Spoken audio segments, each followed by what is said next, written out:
Okay, welcome to this talk.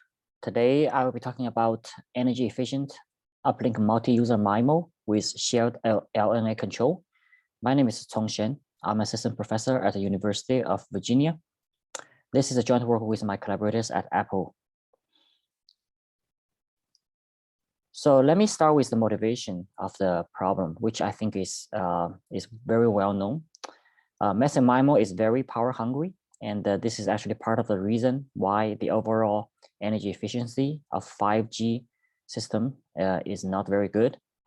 And the engineers obviously have been looking for ways to curb this energy consumption growth. There are many research literature that talks about ADC, DAC, mixers and oscillators, where you can use low resolution or low cost versions of these hardware components to reduce the energy consumption.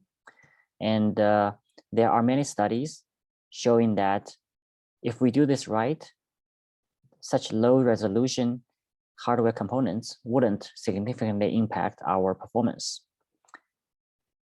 Our work is following the same design philosophy, but we turn our attention to this low noise amplifier or LNA. This is one of the components at the receiver front end. And the signal that comes at the receiver after passing the antenna would first get into this LNA component to get some amplification. And we study a low complexity and as a result, a low power consumption receiver structure with a single LNA as opposed to multiple LNAs. I should mention that a similar idea has been studied before, but in a multi-channel communication setting. You can find the reference in the paper. We know that conventional design for this situation is to use an individual LNA for every receiver chain. And here we're proposing to use a single LNA to reduce cost and the lower power consumption for the system. The challenge, however, is that the performance may be inversely impacted because now you only have one LNA, and as a result, you have a single LNA operating point. This operating point must apply to all RF chains. So you lose the degrees of freedom in terms of controlling the power amplification. And this reduced flexibility is unclear how much of an impact it will have on the overall performance. In this paper, we will first describe the implementation considerations for shared LNA in massive MIMO, especially there are significant challenges if we just combining multiple LNA into one, because you cannot really put all of the received signals together into this single LNA. You have to somehow separate them. And we will describe two implementation architectures for shared LNA in MIMO. The second is that we want to study the problem of how can we optimize this LNA operating point, and we will do that by jointly considering the LNA gain control and the user transmit power control.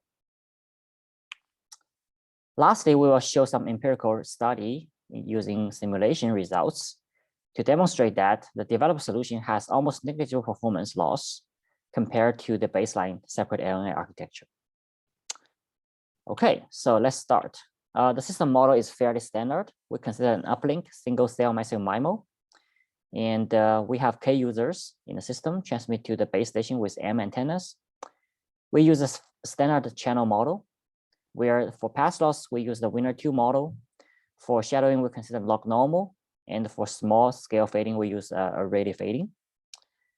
And we use a power allocation vector P to delocate the transmit power of different users. And the G here corresponds to the channel model that I just mentioned here. And there is an additive noise term at the receiver. And we get Y basically at the receive antenna. Here, as I mentioned before, the key difference is that we now use a single shared LNA to control all of these receive antennas. And because we have a single LNA, we will denote the gain of this receive LNA as omega.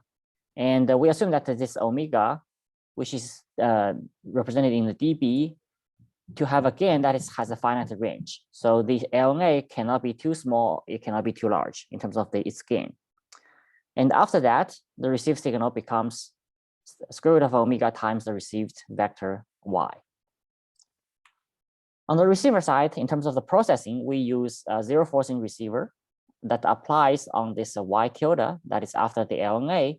And I forgot to mention that we also have ADC component, which can also be low resolution ADCs.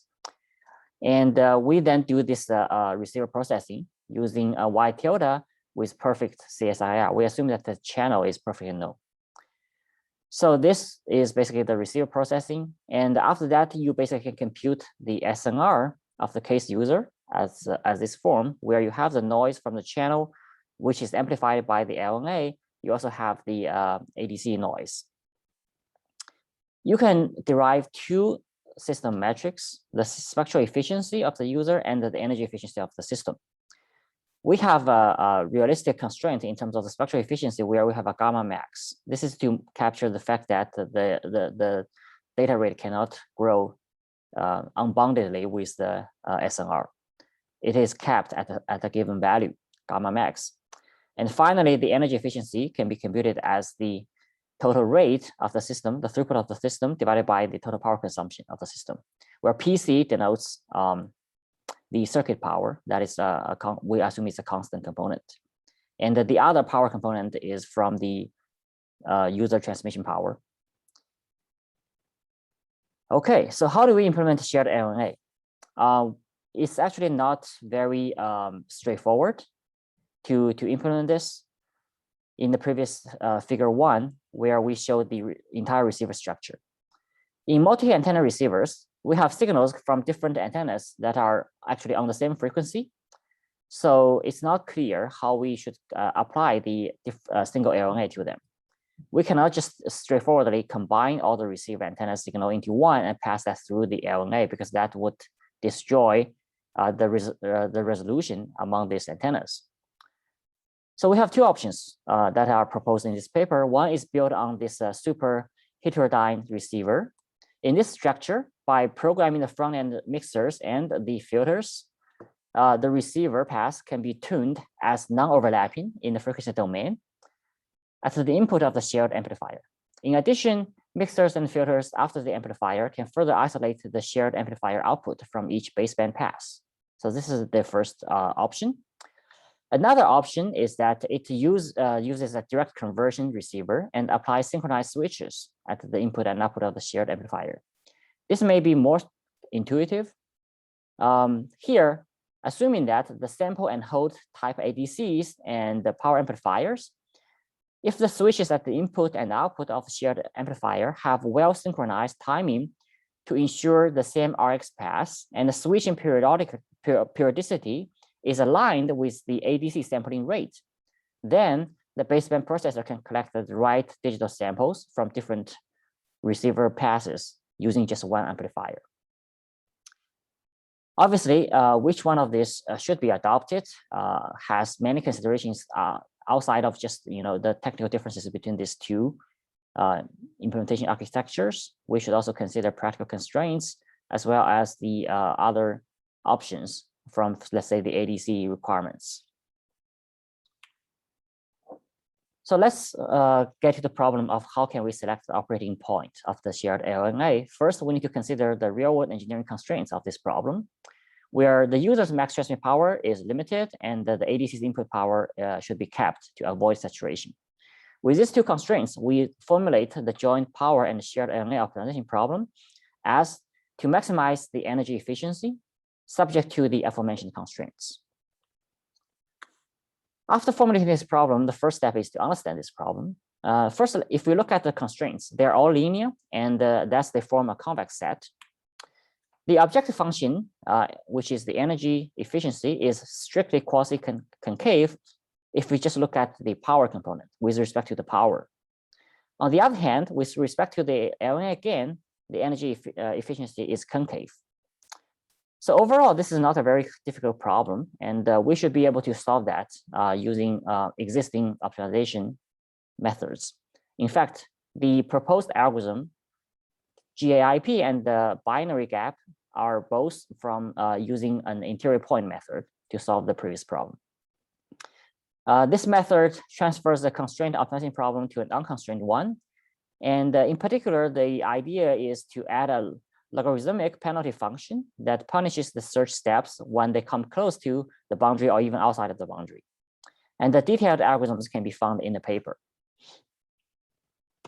Let's get to the evaluation of the proposed solutions. The first evaluation is to compare against the brute force search. This is mainly to verify that the proposed algorithm is indeed near optimal. So brute force search obviously would give you the optimal solution. But in this case, because it is a continuous variable, we cannot really do brute force search entirely on the continuous variable. So we actually do a step size. For the TX power, we choose a step size at 0.1 dB, and for the LN again, we choose at 1 dB step size. Also, due to the complexity of the brute force search, we choose a small system dimension with only 2 users and 4 base station antennas. And then we run these 2 algorithms. One is brute force search, the other is the proposed binary GAIP algorithm. The observation is that the proposed algorithm has the same energy efficiency, almost the same energy efficiency at the brute force solution, and thus converge to the optimal value. The second evaluation is to compare this method against some heuristic solutions. The heuristic solutions are mainly by focusing, on optimizing one of the, variables while fixing the other. So heuristic 1 is to use the maximum LN again, and then we try to derive the optimal transmit power vector. The heuristic 2 is the other way around. We allow all the users to transmit at the maximum power while optimizing the LN again. And the proposed algorithm obviously simultaneously optimizes both. The observation from the figure is that the proposed algorithm is significantly better than these heuristics, showing that a joint optimization is really the way to go. Lastly, we compare this single LNA versus the shared LNA. And this is to answer the question of how much performance degradation we have to endure by using a single LNA. The observation actually is that not so much. As you can see from this figure, we have some degradation. The red curve is below the blue curve, but this degradation isn't really significant. And but also I should mention that this should be taken as as with a grain of salt, because this is only one configuration in one particular simulation setting. This conclusion needs to be further validated with more comprehensive evaluations. To conclude, in this paper, we proposed a shared LNA structure. We discussed 2 possible implementation architectures that can be used in practice. We have formulated the energy efficiency maximization problem under some practical constraints, and then proposed efficient solutions to solve this problem. And we validated the effectiveness and the efficiency of this method numerically using simulations. That's all for the talk. I'll be happy to take questions, and feel free to contact us if you have further questions. Thank you very much.